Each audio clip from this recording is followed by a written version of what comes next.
মেন্ডেলের একসংকর জনন পরীক্ষার পর আজকে পড়ব মেন্ডেলের দ্বিসংকর জনন পরীক্ষা।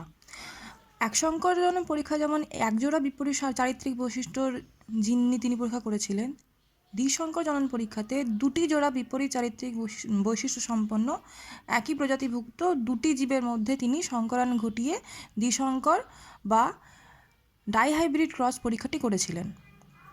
এখানে যে দুরকম বৈশিষ্ট্য তিনি দেখেছিলেন সেগুলো হল, মানে দুই জোড়া বৈশিষ্ট্য দেখেছিলেন, তার মধ্যে প্রথমটা ছিল হলুদ রঙের এবং গোলাকার বীজের মটর, আর দ্বিতীয় যে বৈশিষ্ট্যটি ছিল সবুজ রঙের কুঞ্চিত মটর। এখানে হলুদ বৈশিষ্ট্য ছিল প্রকট, গোলাকারটাও প্রকট, আর সবুজ এবং কুঞ্চিত দুটোই ছিল প্রচ্ছন্ন বৈশিষ্ট্য। এবার এই হলুদ গোলাকার থেকে যেরকম জিন আমরা পাবো সেটা হচ্ছে সবসময় ক্যাপিটাল ওয়াই জিন, ক্যাপিটাল ওয়াই থেকে ক্যাপিটাল ওয়াই জিনের গ্যামেট, আর ক্যাপিটাল আর থেকে ক্যাপিটাল আর এর গ্যামেট। আর সবুজ কুঞ্চিত মটর থেকে যেরকম গ্যামেট পাবো সেগুলো হবে ছোট ওয়াই আর ছোট আর এর গ্যামেট। মানে হলুদ গোলাকার মটর থেকে সবসময় হলুদ আর গোলাকার মটর গাছ পাওয়া যাবে, এবং সবুজ কুঞ্চিত মটর থেকে সবুজ কুঞ্চিত মটরই সবসময় পাওয়া যাবে। ফলে প্রথমে তিনি যখন পি জনিত্রী জনুগুলোকে মিলন করিয়ে F1 জনুগুলো পান, তার মধ্যে সবকটাই ছিল ক্যাপিটাল ওয়াই স্মল ওয়াই আর ক্যাপিটাল আর স্মল আর। কী করে হয়েছিল না, প্রথম যে মাতৃ জীবটি ছিল সে ছিল বিশুদ্ধ হলুদ এবং গোলাকার বীজ, মানে ক্যাপিটাল ওয়াই বিশুদ্ধ হলুদ, আর ক্যাপিটাল আর বিশুদ্ধ গোলাকার। আরেকটি জনিত্রী জীব ছিল বিশুদ্ধ সবুজ ও কুঞ্চিত বীজ, মানে স্মল ওয়াই হলো বিশুদ্ধ সবুজ, আর স্মল আর হলো কুঞ্চিত বীজ। এরপর এই বিশুদ্ধ হলুদ আর গোলাকার থেকে যে গ্যামেটগুলো পেয়েছিলাম সেগুলো সবই ছিল ক্যাপিটাল ওয়াই আর ক্যাপিটাল আর। আর বিশুদ্ধ সবুজ কুঞ্চিত বীজ থেকে সবকটাই গ্যামেট ছিল স্মল ওয়াই আর স্মল আর।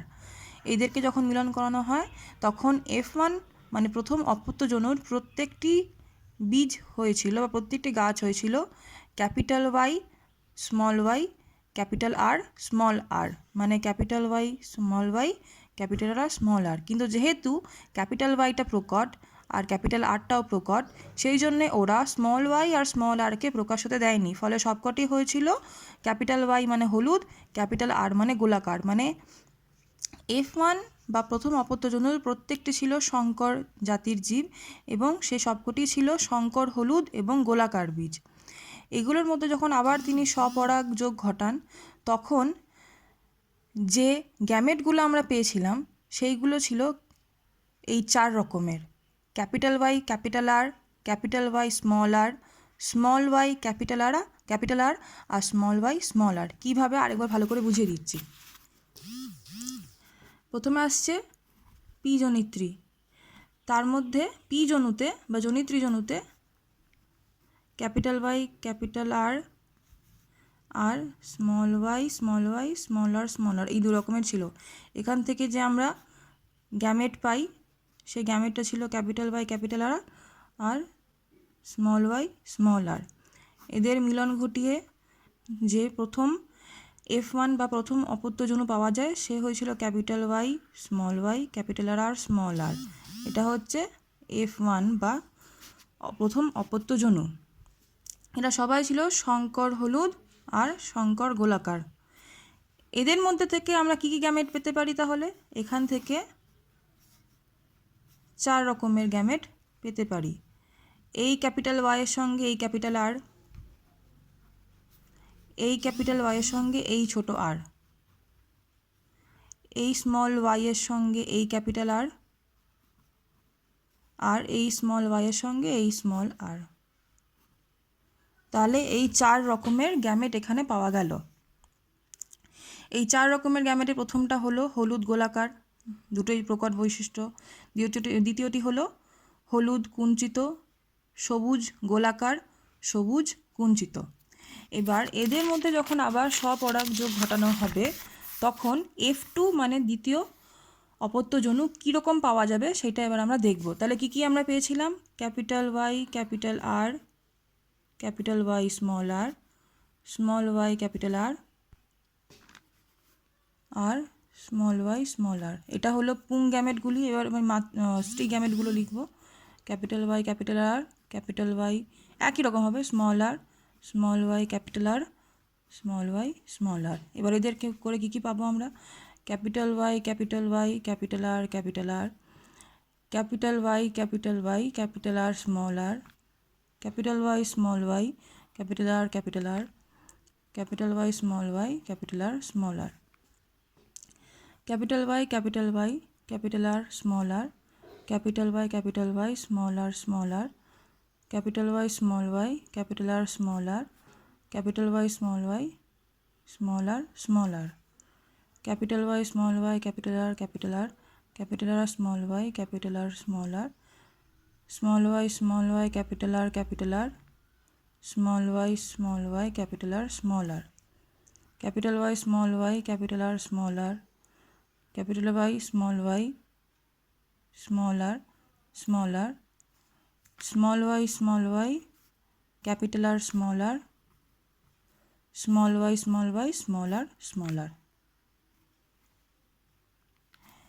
এই যে 16 রকমের আমরা অপত্য পাবো, তার মধ্যে যদি আমি ফিনোটাইপ দেখতে যাই, মানে বাইরের দিক থেকে যে বৈশিষ্ট্যগুলো আমি দেখতে পাবো, তার মধ্যে 9টি হবে হলুদ এবং গোলাকার, 3টি হবে হলুদ এবং কুঞ্চিত, 3টি হবে সবুজ এবং গোলাকার, এবং 1টি হবে সবুজ এবং কুঞ্চিত। এই ছকটা দেখলেই আমরা বুঝতে পারি, চেকার বোর্ড বলে এটাকে, চেকার বোর্ডটা দেখলে আমরা বুঝতে পারবো কীভাবে সেটা হবে। 9টা হবে সবসময় হলুদ ও গোলাকার, 3টি হবে হলুদ ও কুঞ্চিত, 3টি হবে সবুজ ও গোলাকার, আর 1টি হবে সবুজ ও কুঞ্চিত। তাহলে ফিনোটাইপের রেশিও বা ফিনোটাইপের যে অনুপাতটা হবে সেটা হবে 9:3:3:1। কী হবে? 9:3:3:1। এটা কিন্তু ফিনোটাইপের যে রেশিওটা হবে বা অনুপাতটা, এইভাবে এই ছকটা থেকে বুঝতে পারবো। এবার আমরা দেখব যদি জিনোটাইপের অনুপাতটা কীরকম হবে। তাহলে জিনোটাইপের আমরা কত রকম পাচ্ছি? জিনোটাইপ পাচ্ছি আমরা ক্যাপিটাল ওয়াই ক্যাপিটাল আর পেয়েছি 1টি, capital Y capital R small R পেয়েছি 2টো, capital Y small Y capital R পেয়েছি 2টো, capital Y small Y capital R small R পেয়েছি 4টে, ক্যাপিটাল ওয়াই স্মল আর পেয়েছি 1টা, ক্যাপিটাল ওয়াই স্মল আর পেয়েছি 2টো, স্মল ওয়াই ক্যাপিটাল আর 1টা, স্মল ওয়াই ক্যাপিটাল আর 2টো, স্মল ওয়াই স্মল আর 1টা। এর মধ্যে এই 4 ধরনের জিনোটাইপের ফিনোটাইপিক বৈশিষ্ট্য হবে হলুদ আর গোলাকার। এই 2 রকমের জিনোটাইপের বৈশিষ্ট্য হবে হলুদ এবং কুঞ্চিত। এই 2 রকমের জিনোটাইপের ফিনোটাইপ হবে সবুজ গোলাকার, আর এই জিনোটাইপটি ফিনোটাইপ হবে সবুজ এবং কুঞ্চিত। ফলে এদের জিনোটাইপের অনুপাতটা হবে 1:2:2:4:1:1:2:1 এই যেখানে দেওয়া আছে 1:2:2:4:1:1:2:1। আর ফিনোটাইপটা কীরকম হচ্ছে? হলুদ গোলাকার 9টা, হলুদ কুঞ্চিত 3টে, সবুজ গোলাকার 3টে, সবুজ কুঞ্চিত 1টা। তাহলে ফিনোটাইপটা অনেকটাই সোজা, 9:3:3:1। কিন্তু এই জিনোটাইপের অনুপাতটা বার করতে গেলে হয় আমাদের ভালো করে মনে রাখতে হবে, আর যদি বার করতে চাই তো খুব সহজভাবে এই চেকার বোর্ডটা করে আমরা বার করে ফেলতে পারবো, যেখানে আমরা যদি গুনে নিই যে বিভিন্ন রকম জিনোটাইপের কটি করে সংখ্যা এখানে আছে, সেখান থেকে আমরা পুরো জিনোটাইপের অনুপাতটা বের করে ফেলতে পারবো। এই দ্বিসংকর জনন পরীক্ষা থেকে তিনি যে সিদ্ধান্তে এসেছিলেন যে দ্বিসংকর জনন পরীক্ষায় বৈশিষ্ট্যগুলি যে কেবল অপত্যজনুতে সঞ্চারিত হয় তা নয়, বৈশিষ্ট্যগুলি স্বাধীনভাবে সকল সমন্বয়ে সঞ্চারিত হয়। আমরা সব রকম কম্বিনেশন এখানে পেয়েছি, এবং যেমন হলুদ গোলাকারের সঙ্গে হলুদ কুঞ্চিতও আছে, সবুজ গোলাকারের সঙ্গে সবুজ কুঞ্চিত আছে, সব রকম বৈশিষ্ট্যের এখানে আমরা জোর পেয়েছি। সেই জন্যে দ্বিসংকর জনন পরীক্ষার সাহায্যে মেন্ডেল তার দ্বিতীয় সূত্র অর্থাৎ স্বাধীন সঞ্চালন সূত্রটি প্রবর্তন করেন। পরের ক্লাসে আমরা ভালো করে এই 2 রকমের সূত্রগুলি জেনে নেব। আপাতত এটা হলো মটর গাছে কী করে মেন্ডেল দ্বিসংকর জনন পরীক্ষাটি করেছিলেন?